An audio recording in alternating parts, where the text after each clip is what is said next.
Number 155 માં ગુરુમાં સંસારમાં સંતાનને તો માં સદા સર્વસ્વ છે. અમુક્તિ કેરા માર્ગમાં સદા ગુરુમાં સર્વસ્વ છે. આ મુક્તિ કેરા માર્ગમાં સદા ગુરુમાં સર્વસ્વ છે.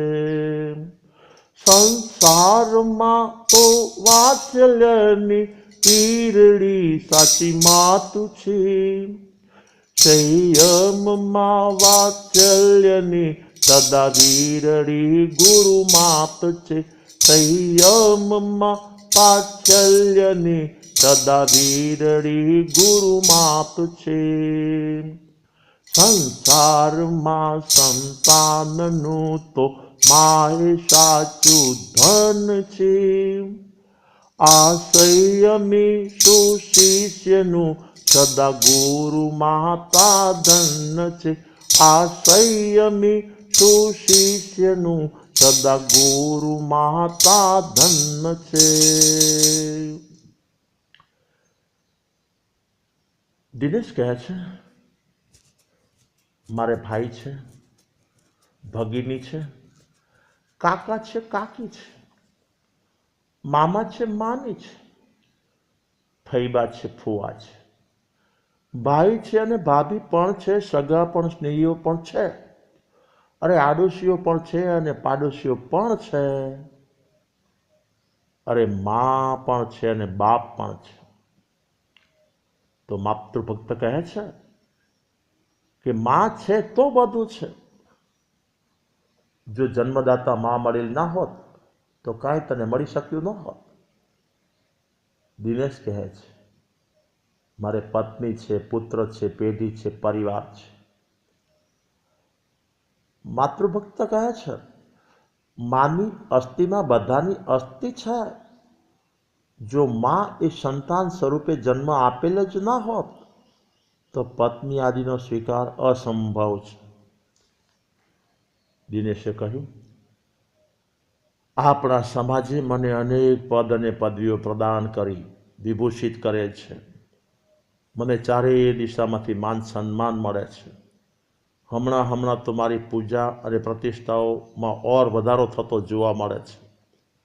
માતૃભક્તે કહી આપ્યું, માએ સંતાનને જન્મ આપીને સંસ્કારોને વિભૂષિત બનાવેલ છે તો બધું મળ્યું છે. માટે પ્રથમ માં છે, બીજું બધું પછી છે. દિનેશે કહ્યું, મને 2 હાથ મળ્યા છે, મને 2 પગ મળ્યા છે, 2 આંખ મળી છે, 2 કાન મળ્યા છે, અને નસકોરાય 2 મળ્યા, ને ગાલે 2 મળ્યા, ને કોણીને ઢીચણે 2 મળ્યા છે, મગજે 2 મળ્યા છે, 2 ફેફસા મળ્યા, 1 હૃદય મળ્યું, 1 હોજરી મળી, 1 ખોપરી મળી, 1 સુંદર મુખારવિંદ મળ્યું. આ રીતે એક શરીરમાં અનેક અંગોપાંગ મને મળી ગયા છે.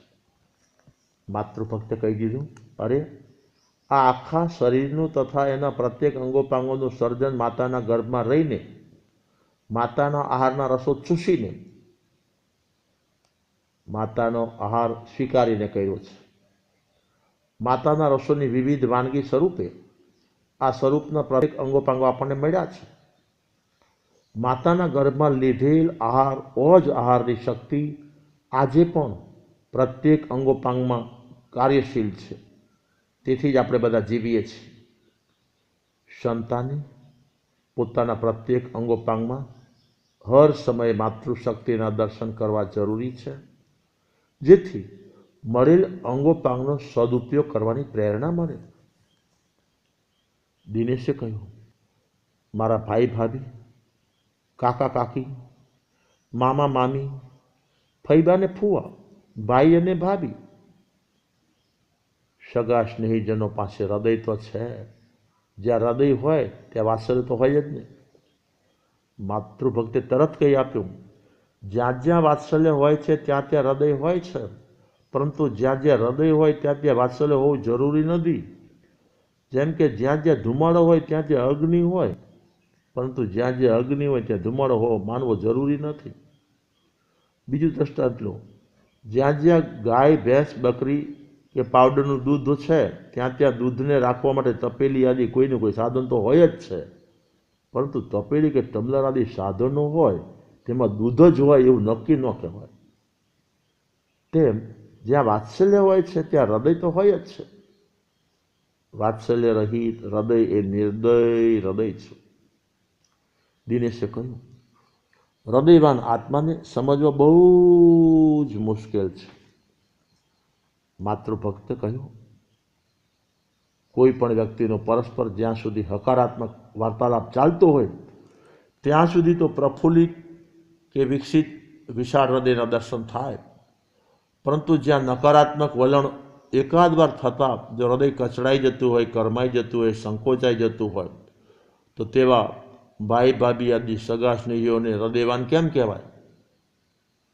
માતાની સામે સંતાનનું એકના બદલે અનેક વાર નકારાત્મક વલણ થવા છતાં માતૃહૃદય ક્યારેય પણ કરમાયેલું કે કચડાયેલું જોવા મળતું નથી.